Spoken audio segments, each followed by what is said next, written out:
seasoned veterans. I like it.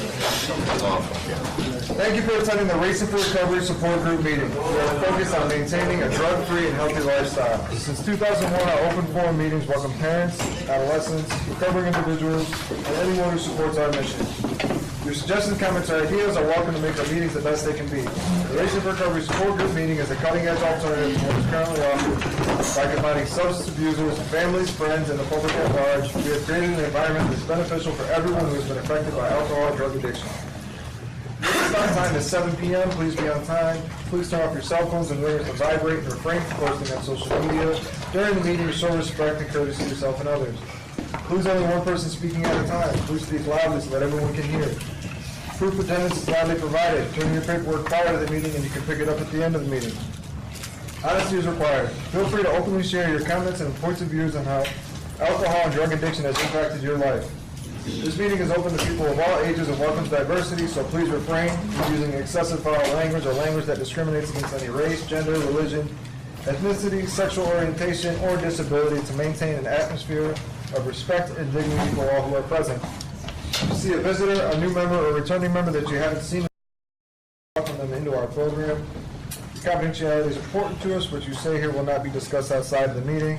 Please refrain from leaving the meeting while it is in progress, because it is disruptive to others. Smoking and vaping is not allowed on the property, and throw your trash in the garbage. Thank you, Dustin. Who's got the guidelines for living a lifestyle recovery? Guidelines for living a lifestyle recovery. The lifestyle recovery guidelines are intended to be utilized by individuals, their families, and everyone else who is striving to avoid substance abuse and achieve sobriety. Guidelines. 1. Recognize that substance abuse ruins lives. 2. Want to pursue positive alternatives to substance abuse, such as education, employment, quality relationships, and health and fitness. Resources such as friends, family, teachers, and peers to achieve and remain sober, adding sports, art, and music. These resources will help us stay focused and motivated. 4. Finding balance and working towards making a part of our everyday life. 5. Building self-esteem and confidence through sobriety to combat negative feelings regarding oneself. 6. Understand that negative behaviors of isolation and self-pity lead to self-destruction. 7. Lifting a person up is different than allowing them to continue the destructive lifestyle. Be there for yourself and be patient with your friends and family. 8. Learn how to help without supporting the addict's behavior. Find assistance to recover individual and improve their lives, not improve their usage. 9. Recognizing personal challenges and integrating them into our lifestyles as challenges to triumph over. 10. Caring for our personal, emotional, physical, and spiritual individuality is a source we use for our sense of worth. Each person is truly magnificent.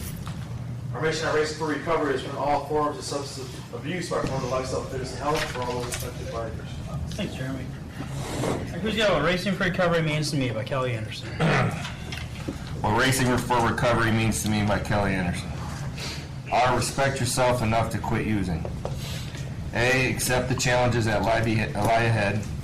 C. Commit to your recovery. I. Include friends and family on your journey. N. Never doubt your will to succeed. G. Give yourself credit for your accomplishments. F. Focus on the positive things you want in life. O. Overcome your fears and keep moving forward. R. Remember the reasons you are seeking sobriety. R. Reach out to others to give and receive support. E. Expect holes in the road. Choose another road. C. Care for your body. We only get one in this lifetime. O. Open your heart, mind, emotions, and spirit. B. Victory comes from a balanced lifestyle. E. Educate yourself on all aspects of recovery. R. Racing for Recovery saves lives. Y. You will learn that with sobriety anything is possible. Thanks, Sean. All right, it's time for introductions. Here's where you go around the room, say why you decided to join us tonight, and your name. My name's Dustin. I'm here because it's Monday, and after a freaking excellent weekend, man. Football started, and then last night our men's league softball started. We opened up 2-0. We had a great weekend, and I'm just here to start my week off right. I'm here for the support and positivity. James, I'm here to get a better control of my emotions. Michael, I'm here because this is where I belong. Dylan, please stay sober. My name is Jeremy. I come to these meetings because Racing for Recovery has become part of my identity. I'm Craig. I'm here to learn.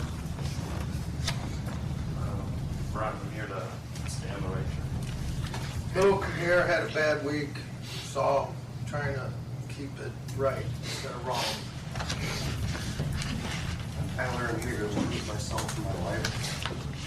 Megan, I'm here because I'm Jacob here. I'm here because I love this place. I'm going to change my life. I'm Ben here, Larry. Melissa, you're the better myself. I'm Sue, I'm here to listen. I'm Dave, I'm here to listen. I'm Chrissy, I'm here because this is exactly where I need to be right now. I'm Mike. I'm here to remain sober and positive.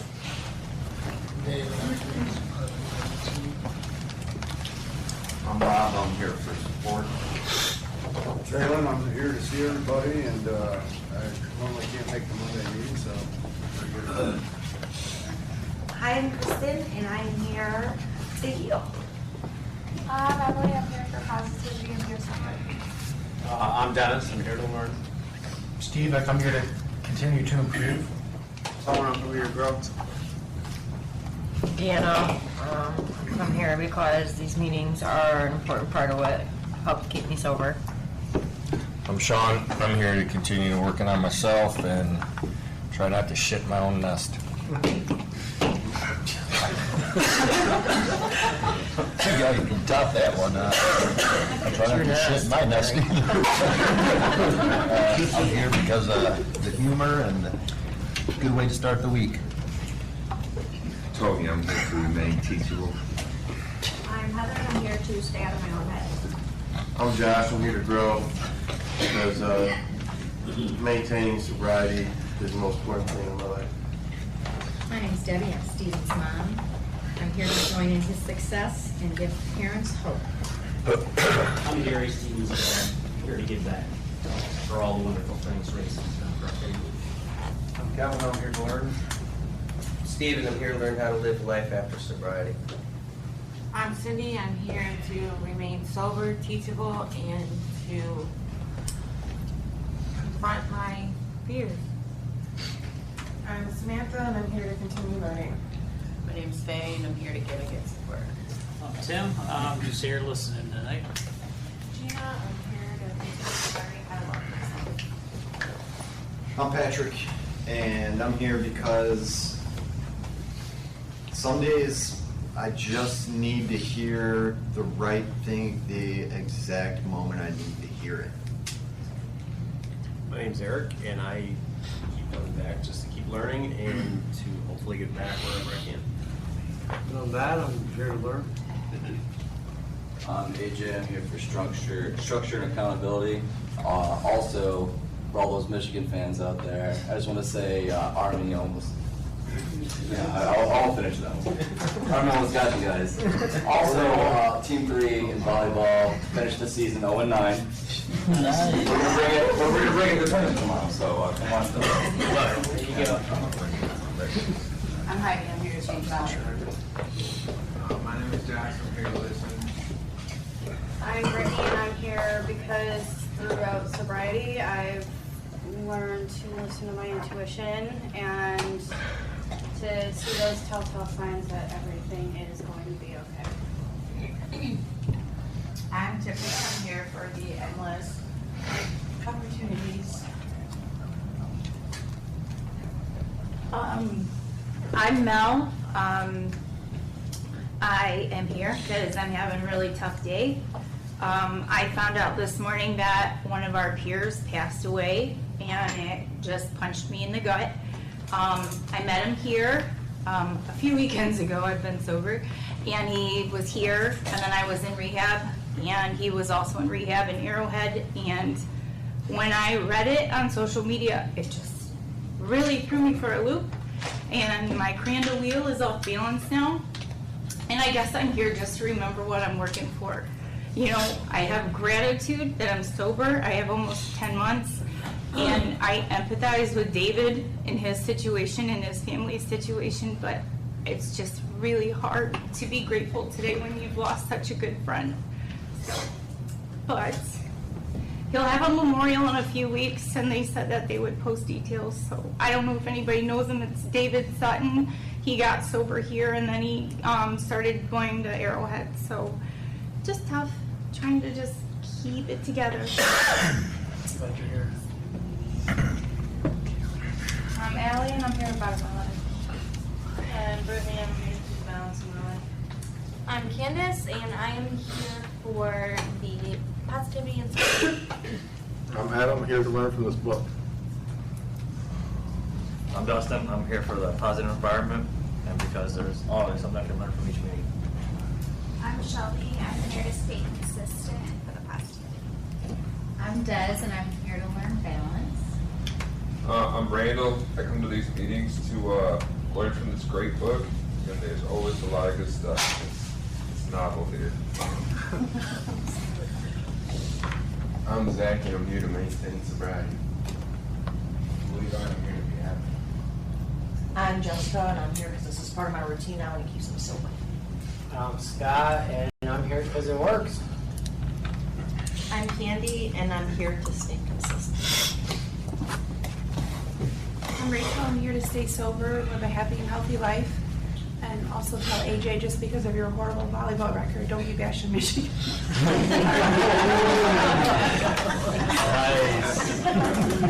That's a personal offense. I'm Gus. I'm here today because I need and want to be here. I'm Eugene. I'm here to learn how to live a healthy lifestyle. I'm Tony. I'm here to recover myself and my family and everything I lost along the way, and also, AJ's choice in football teams is about as good as his volleyball team. OSU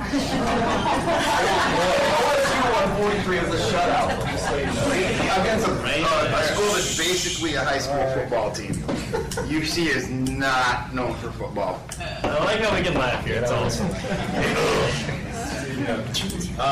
I'm Jeff. I'm here because things have actually been going pretty smurfy lately, and I just wanted to cap it off with all you guys here.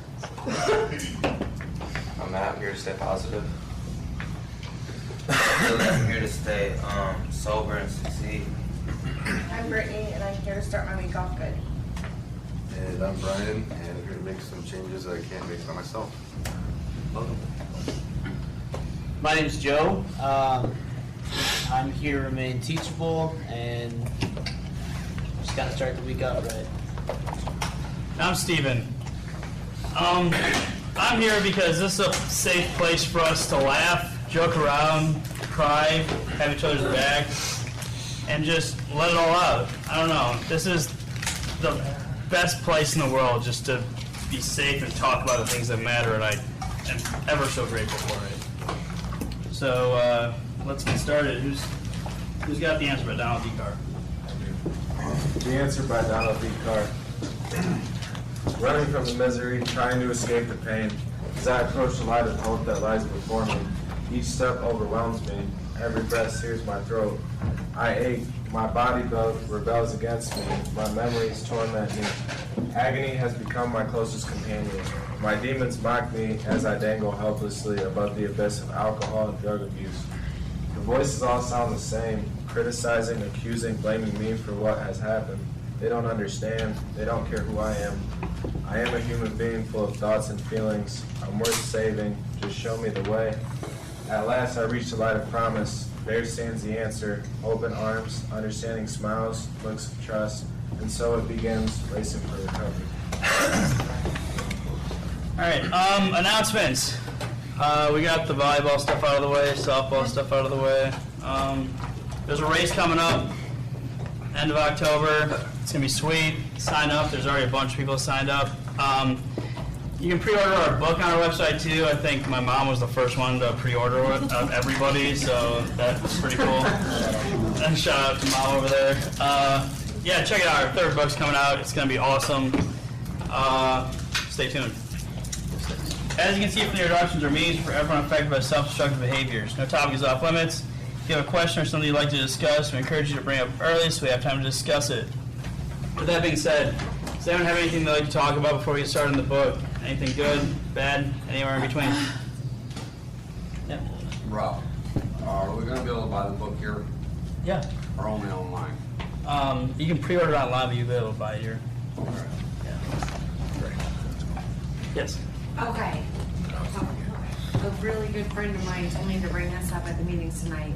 And, because it's something that bothered me today, the break of IOP.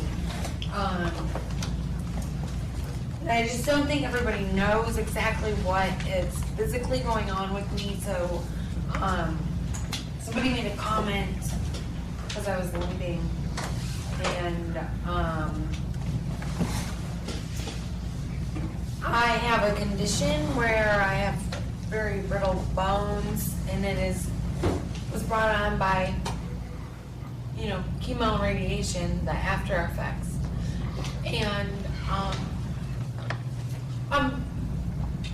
my body's taking a beating, and I just want people to know to please not make comments to me, like, oh, because I have a feeling I'll be in another boot tomorrow.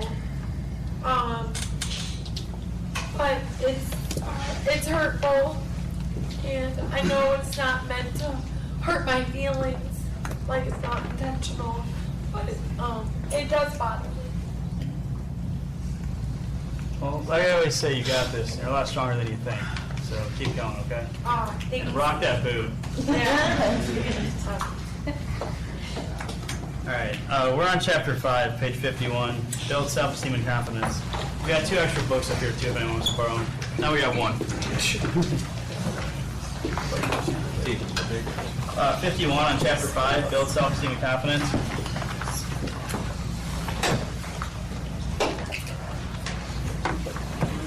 Who wants to read? Oh, no. Build self-esteem and confidence. If the last to know he's an addict is the addict, then maybe the last to know when a man means what he says is the man himself. Philip K. Dick of Scanner Dark Light. There's a commonly taught practice in Buddhist meditation known as metta, or loving kindness meditation. That's not a typo. Loving kindness is one concept, and it's one that fits beautifully into lifestyles of recovery, especially the cultivation of self-esteem and confidence. Metta is a practice that dates back more than 2,500 years. It's a form of meditation in which the person chooses to focus on something that inspires feelings of love, compassion, and warmth.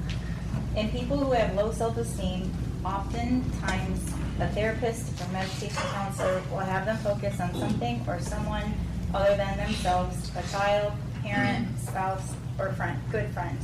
But once the mediator becomes good at letting those feelings of love and kindness flow from them freely and generously, it's much easier to start directing those same feelings at themselves. Love, it turns out, is contagious. Addicts almost always have a problem with self-esteem and self-concept. They also have serious deficits in self-esteem, which stems from the other two. At its core, addiction is based on self-loathing. After all, if you like and love yourself, you don't spend all your waking hours trying to destroy your body, mind, relationships, and career.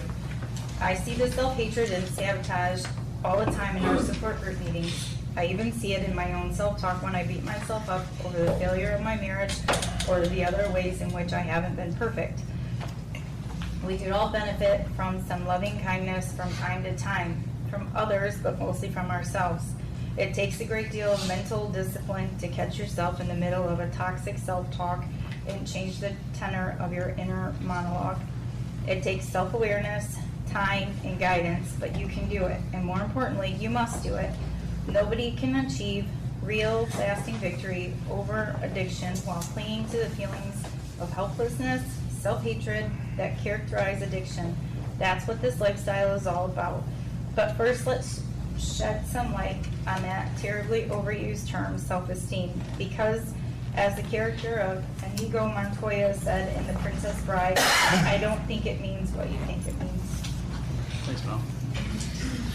All right, guys. Like I always say, there's always a lot of good stuff in here. And this little segment is just wow. I don't know. It spoke to me. Does anyone else agree? Who else has something to say? I don't know, it's one of the, I have it marked December of 2017 when I first read that, and it's just funny that this is the topic, because they're not sure if he passed away from a relapse of alcohol or if he was suicidal. And so to hear all these words is just crazy to me, because I think that's why we all get to where we're at, and why it's so important to reach out, you know, when you're in self-pity leads to self-destruction. And I guess I'm just probably off topic, but I'm sick of losing people, man. I am sick of losing friends. I don't care if it's the newspaper, I don't care if it's social media, Facebook, whatever. I'm sick of hearing that people are dying from drugs and alcohol. And I guess it's just the thing that Todd always says, you never have to use again. And if you're in a dark place and your self-esteem and self-hatred is all over you, we need to reach out. Like, it's not an embarrassment to do that. It's not a weakness to reach for help. And it's taken a long time, and I'm not there yet. But I have a lot more confidence and self-esteem than when I walked in here the first time. And it just sucks, you know? And I've probably been to IOP like 8 times, and I'm a frequent flyer there, because it's just good, because you learn stuff, and you learn how to love yourself, and people here love me until I could love myself the way that I should be loved, or whatever, or see myself in the mirror the way I should be. And it took a long time to be able to even look in the mirror and feel like a good mom, or feel like a good friend. And I guess I'm probably rambling, but it's just because emotionally I'm just all over the place. You know, it's just all the shoulda, coulda, wouldas popped up, like, well, when I didn't see him at that Friday meeting, maybe I should have called, or, you know what I mean? You go through that weird stuff. But their recovery and their sobriety is on them, and you can't take ownership for it, but it just sucks. Because even today when we posted stuff, it was like, oh, he was a good friend, he was a great guy, you know, da-da-da-da. And it just sucks to know that he was agonizing with so much junk underneath the laugh and the smile, that that's what he chose to do. It just sucks. But I know I'm just a Pollyanna sunshine over here, so I will pass. But I'm just sick of losing people. You know, I thought of you, it was the other day, last week. Some guy at this restaurant I was at had a shirt that said, best cat dad ever, and a cat with sunglasses. And I thought of you, and I was like, where has she been? And now you're back here, and I'm glad you're here. It's just weird how things work out. Yeah, But cat dad. I'm sorry for your loss, and I'm glad you decided to take the higher road and come here and talk about it. That talking about what's going on instead of holding in is definitely the stronger, more brave option, because holding it in, it's hard to hold it in too, but it's harder to talk about it. So that's why we need to become more able to speak and open about our things, because that's how things get solved. And like I said earlier, it's a safe place to do it. This is great. I mean, not everyone's going to be your friend, but we're all here to listen to each other, and we're all here to talk. So, yeah. Deanna. I know, I dealt with these things long before I ever drank or used drugs. Self-confidence stuff, self-hatred, and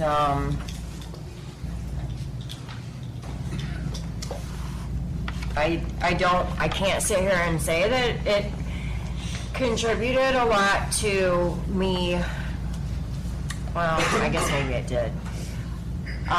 When I started drinking and using and stuff, I felt better about myself. I had a lot of like depression, and I had a lot of stuff going on, and I was in an abusive relationship, and I was really young and naive, and I didn't have any idea. I didn't know what treatment centers were, or how to find a therapist or reach out. I didn't know about any of that kind of stuff. I was really young, and the only thing I knew was that stealing Busch beer out of my stepdad's refrigerator made me feel really good about myself. And so that's how it started, and it just kind of went on from there, you know. And, you know, I proceeded to go on and, you know, have kids and have, like Mel was just talking about, like that I you know, everything seemed okay on the outside, but, you know, on the inside, like, I was sick. You know, I was mentally sick. I didn't have any type of like self-worth. I allowed some really horrible shit to happen to me and around me and to other people, and I put myself through things as my drug use progressed, and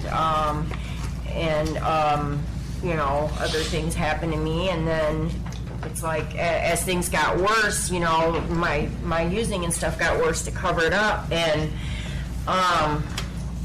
every time I would like start to get clean, you know, it's like once the drugs and stuff wear off, it's like all that stuff's there again, and it's like, oh my God. And then, you know, every time I go back out, I get worse coming back in, because then I've got more like shit that I've done to myself or been through or whatever, and or more consequences legally or whatever it is. And, you know, every time I wake up and roll over and see that yellow brick wall in the county jail, and it's like, oh my God, I did it again, you know. And I don't know, I just been through a lot of different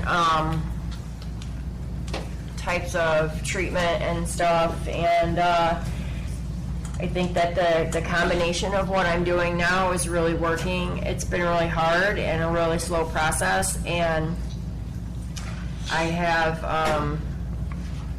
I've backtracked here and there, bumped my head. I have managed to stay sober, which is a pretty big deal in itself. But the biggest thing is like I don't get as hard on myself every time I kind of fall back or do something that before would have like took me out, given me an excuse to like go out or whatever, feeling bad about myself or being depressed, or I'm in a pretty supportive environment, even when some days I don't want it. People still support me, and that's pretty cool. I don't know, I guess, God man, I don't know, I just really dealt with this shit for so many years, and even now, like, being in this type of environment and like seeing all the good that I see in people and not being able to see it myself, and even like I was just talking to somebody a little while ago, and I was like getting ready to tear up because like it I'm happy that I can like see good in people, and I'm starting to feel good things inside of me now too. You know, I don't feel like such a piece of shit anymore, and such a bad person, and I don't know, I just hope that, you know, if anyone in here is dealing with stuff, don't be like me. I really don't talk about stuff all the time. I have a hard time with it still, but just figure out a way to talk about it before it gets to the point where, you know, you do something stupid. Ready? Sometimes, I know for me, it's always been really hard to see the things that I should be confident about and have self-esteem about, and really like about myself. And it's something I've struggled with my whole life. I've had people who will point things out to me that, you know, I don't even notice. One of the things that I have a hard time with is allowing people to highlight those things now. Two people that I really valued what they had to say, and who would point those things out to me and really highlight them for me. You know, they've both died of overdoses, and you know, I have a hard time, I guess, believing people when they do highlight those things now because of that. But I've recently had somebody come into my life who does a really good job at highlighting those things for me and reminding me on a daily basis. And there's somebody that I can believe the words that are, those words that are coming out of their mouth, and it's allowed me to actually see it and believe it and like them about myself and have the self-esteem and the confidence to be all those things that they see in me. You know, I wish they would do that for themselves as well. But having seen that now, I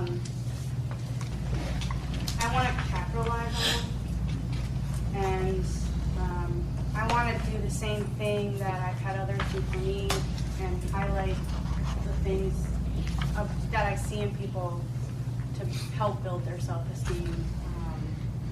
You know, one of the things that I had somebody say to me is, you know, life's a bitch, Britt, but it doesn't mean you don't deserve better. It doesn't mean you're not a good person. It doesn't mean you're not a strong person. So I guess I just want to do that to myself and to the people that I surround myself with. Thank you. Sean. I was just reading through here a little bit. You know, I know for me, I don't have to be an addict to have all these problems, self-esteem, and had this shit before I even picked up. I know that, you know, it says in here, people who have a low self-esteem, oftentimes a therapist or meditation counselor will have them focus on something or someone other than themselves. When I think of a therapist sitting me down and saying focus on something other than you and write me a script, they just kind of bypassing me figuring out the damage. So how do I build my self-esteem on that? When I look at that, you know, it just makes me feel pity now. Well, fucking, there's something wrong with me. So I think for me, coming into recovery, you know, I've always had a problem. I'm not gonna lie to you, I have always had a problem with self-esteem. Now, when it came down to fighting, taking money, doing something illegal, I had a high self-esteem. I knew I could do that shit, right? When it came to my physical appearance, after using for a while and stuff, I had a self-pity, a lot of it, you know. It's taken time to get that back, you know. I think a lot for me today having a self-esteem, not looking at the physical, you know, point of it. I think it's trying to help others in a way. I start building a little bit of a self-esteem, not an ego, right? Because that ego thing, that can get driven in there real fast with self-esteem. That's the first time when I hear the word self-esteem, my immediate think it's ego. That's how crazy my shit thinks. But I have to know the difference, you know. So I have to. I don't know. It's, you know, I see some other stuff in there too that kind of. Like where it says, I even seen in my own self-talk when I beat myself up over failure of a marriage and other ways.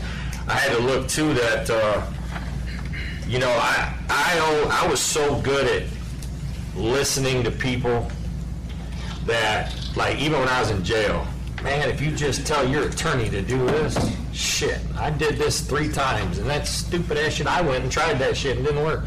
And then, but I'm believing his crap because it sounds so damn good. So my self-esteem is just building, you know. And I had to really look at stuff that I had. My past is like, I got to be real careful, like in my recovery, like who I'm listening to and what, because, you know, and no offense to nobody, but I'm looking, you know, if I'm going to go for suggestions and things like that, I've got to go to people that's been through this thing and that's been through it a while. not a short term, because I don't have the answers neither, but I got to be careful what I share with somebody or say something to somebody if I'm trying to direct someone to build their self-esteem, because I could fuck them up. Pardon my language. I could. Giving them bad advice or something that I don't know. So, I don't know, and I didn't mean that bad way. I just meant, like, for me to really, in a positive way, build my self-esteem today is just trying to do the next right thing, you know. Sometimes I don't know it, sometimes I do know what it is, but I choose to do the opposite. That's growth. I'm trying to work on that. But not just always look for me, it was always physical, you know.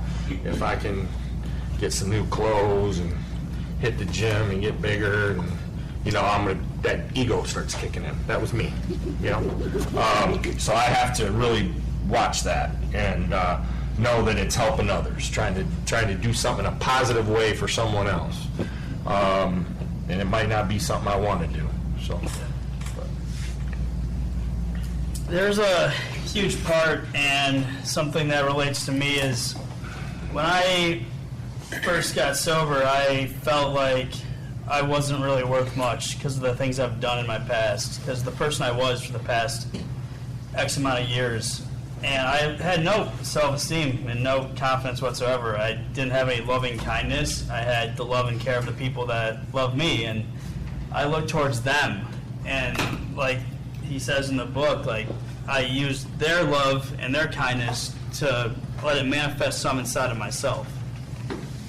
But that didn't happen overnight at all. It took a long time, and I still struggle with it to this day. I mean, I sit up here every Monday night for the most part and lead a meeting and talk to you guys, but I still get fucking nervous almost every single time before. I'm over here talking with these guys like, I'm freaking out right now about to run this meeting. They're like, all right, whatever, you got this. Like, every single meeting, I start. Doesn't help we drink a coffee. Though. Yeah, and we drink coffee beforehand. That doesn't help anything, but either way, I still don't have all the confidence I should being up here. Like, it still scares me sometimes. You know, I see everyone every week, and I know all you guys, and it's great. We're all cool, but it scares the shit out of me sometimes. A little self-disclosure. And I only got to the point to be able to do this by trying and learning from my mistakes and realizing that, like, who I was before is not who I am today. And that was huge, because I used to think of myself as a piece of shit, and I thought the things I did defined who I am today, and that's not true. It's the person I am today, the things I'm doing today, and where I'm going is what defines me. And that's what's sweet, because it's like a whole new world of like opportunity. I can be whoever I want to be. I just have to make the right choices and surround myself with the right people and do the right thing. And most importantly, stay sober. Like, bottom line foundation, just stay sober, and things will usually work out that way. Yes, this one. Oh, what's up? I wasn't going to share, but then I'm like, well, that's not... I was listening to what Sean was saying, and a lot of my drinking and using and all that shit stems from self-confidence, you know, from a young, before, you know, even before that, it was, like in school and shit, like I always struggled with self-confidence, wearing the right clothes and the right shoes, and then it was because of lack of self-confidence is where all that stemmed from. And then I started drinking, and then I would open up, and I would, you know, I'd have that false sense of confidence. And fast forward a little bit, obviously, and I was thinking he started talking about ego, and I was looking back at all the times that I've tried to get sober before, and that's where I went wrong. You know, I built up this ego, and it wasn't self-confidence. It was, I got this, and I'm better than, or I'm not as bad as, you know what I mean, whoever I was with at the time. Nothing against them, but it was on me. So I inflated this huge ego, and then all it took was a pinprick, and it was like, and that shit was gone. I was back to square one. And luckily for me, this time around, I didn't go that far down the rabbit hole where I was all beat up when I came back in this time. I was pretty much forced to get help this time, which ended up working out for me because it slowed me down, and I was able to build that healthy sense of self-confidence or self-worth. And I think having that today it makes me feel better, and it's different things make me feel better now. It's not using drugs and alcohol. Like kicking ass in softball, I felt great last night. You know, speaking in here, you're not alone. I get nervous before I talk, but then as soon as I'm done, I'm like, all right, I'm glad I said that, because when I leave here, I'm like, I should have said that, and then I'm beating myself up because I didn't say something in here. And the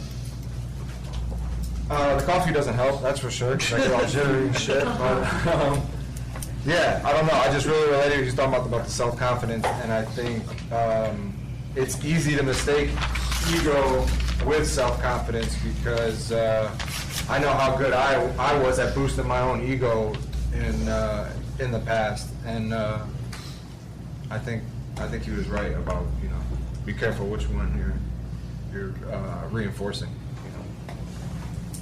Thank you. You're welcome. Awesome. I'm done. Kristen. I'm going to read a little bit of this, but I think I can do it without reading it. For me, I was trained, I was guided. My mom taught me and coached me self-confidence. I just did it. I was like a robot. This is what you do, this is what you say. And so then I just always have been able to do things with self-confidence most of the time, most of my life.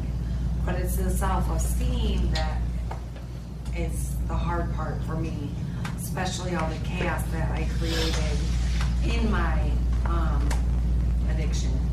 And it's hard for me to feel things. I feel sadness. Woo. And I know I feel that, but it's hard for me to feel the goodness of the love that I'm giving myself. Does that make sense? Like, I take care of myself now. I eat healthy. I exercise when I can. I treat people kind because it's the way I want to be treated. But it's hard for me it's almost like I'm so numb because I've been so numb for so long that I'm not quite there yet. But I know it's going to take time. And like the other morning I did something and it made me feel good, and it was something, I know you're not supposed to say, oh well I did this, and then, to get accolades or acknowledged, but I don't even remember exactly what it was. If I did something or said something, I could just tell that it made that person's morning, and I'm like, it kind of clicks a little bit. I think I still put my shoulders back a little bit more, and I said out loud, I'm like, yeah, it's okay. It's okay to feel like this. Like I'm not being like,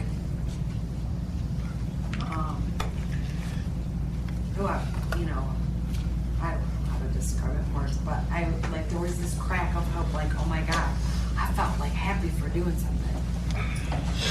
And then, so it just does take time and self-kindness and kindness from others and the love from others. When I think we've all said it, I think at least 3 times already, that when we don't feel it ourselves, we get it from everybody else in the room. And everybody knows that peer support is my biggest thing. So, again, I'm going to thank everybody for being so cool.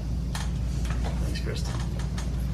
Real quick before Randall goes, a little thing that I did a couple weeks ago, something good was happening, and I was happy, and for once, actually, I might have said this in here before, but for once I said, I deserve this.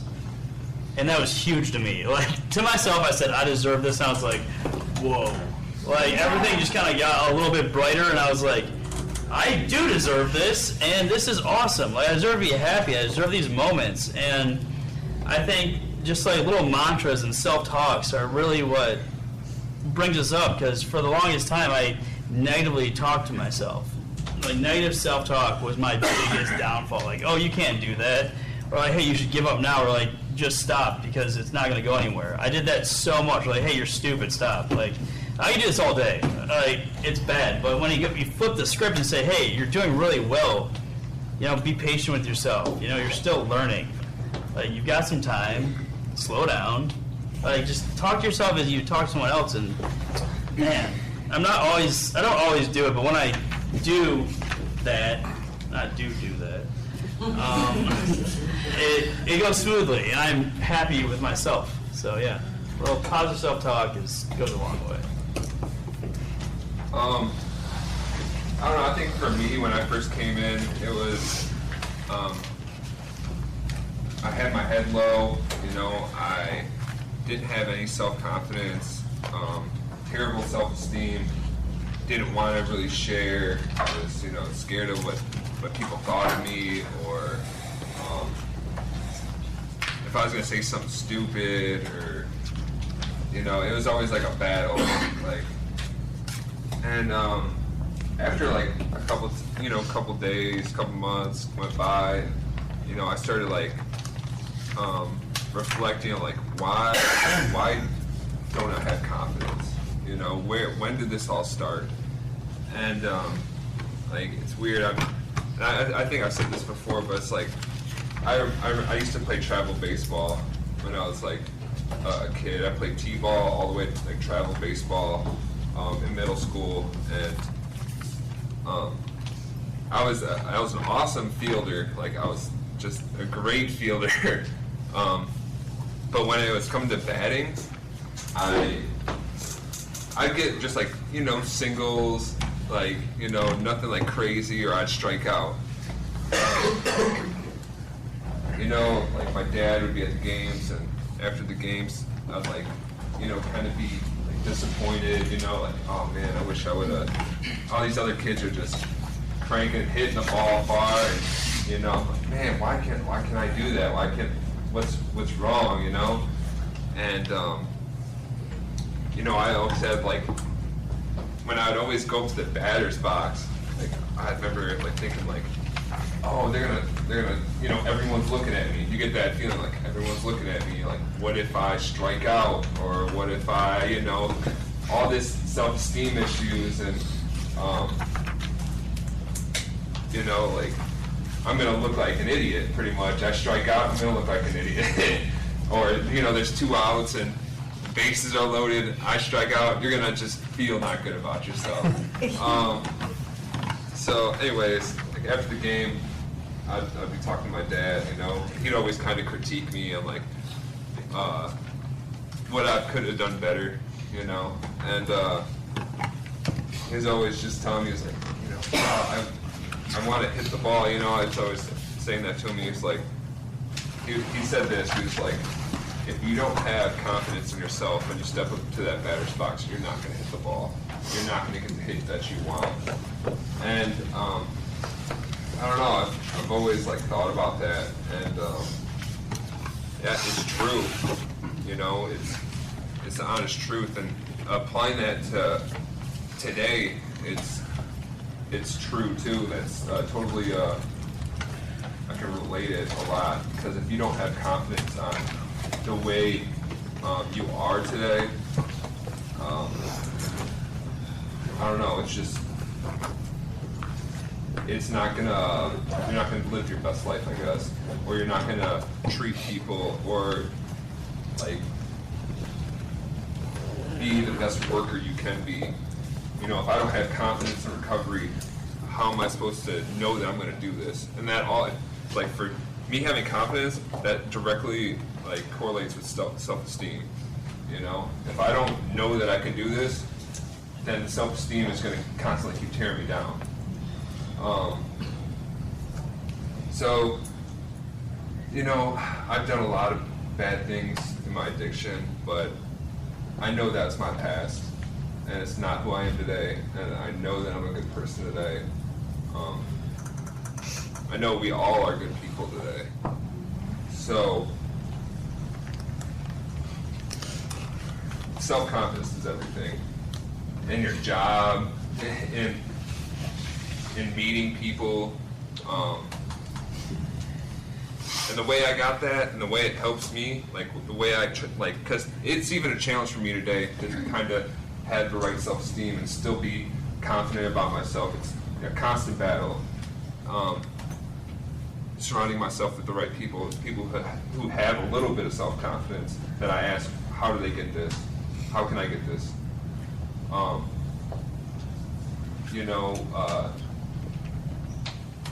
for me it was going back to school, you know, accomplishing something, having responsibility and completing that responsibility, that constantly gives me confidence in myself. So,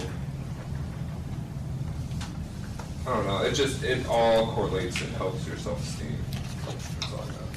Thanks for talking. Before we head out tonight, I wanted to say that what you just were talking about reminded me of like positive visualization, like, which is when you're about to do something. I heard this a while ago. I think my dad might have even said it. Like when you're shooting free throws at a basketball game, like imagine it going in before you even shoot it, and then you'll have more confidence in what you're doing. And it's not about basketball. It's not about sports. It's about what. Yeah, it is. It's about life. Like you have to take. No, stop. You have to. You miss every shot you don't take. Wait, no. You have to just like imagine it going well, like that job interview, like that you going up to someone after the meeting, be like, hey, how are you? I'm so and so. Nice to meet you. Just imagine it going well, like it. And more times than not, it will go well if you have the passion and the positivity and like the gumption behind it. Yeah. And if it doesn't go well, better luck next time. Just keep trying. Like just keep having a positive attitude, and things will start going your way. Like, and if it just keeps shitting on you, well, there's one time it's gonna happen. So then you can just relish in that moment. I don't know. I know I'm going on a tangent, but there you go.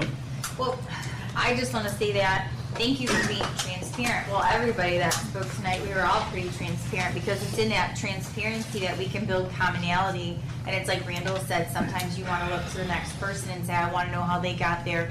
And hearing that you're still feeling the way you feel can give us the confidence, you know, in what we're doing. And I'm just thankful that through this program, it's not comparing, it is relating, and we're all just trying, like, I know it sounded like a really dad statement when Dustin said that, but it was like, we really are just trying to get through life, you know, and being able to relate to one another and know that we have that commonality and struggle.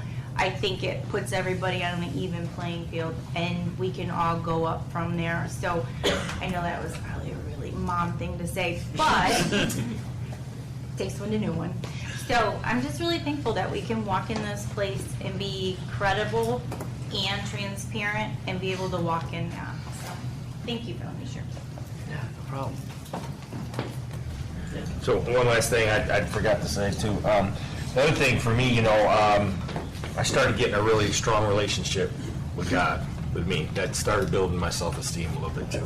And the other thing is too, how I try to check that is if I recognize a position that I'm putting myself in, knowing it's wrong and not doing it, then I'm building it daily, on a daily basis. I've got that. Throw that in there. Hey, Sean. Twizzle.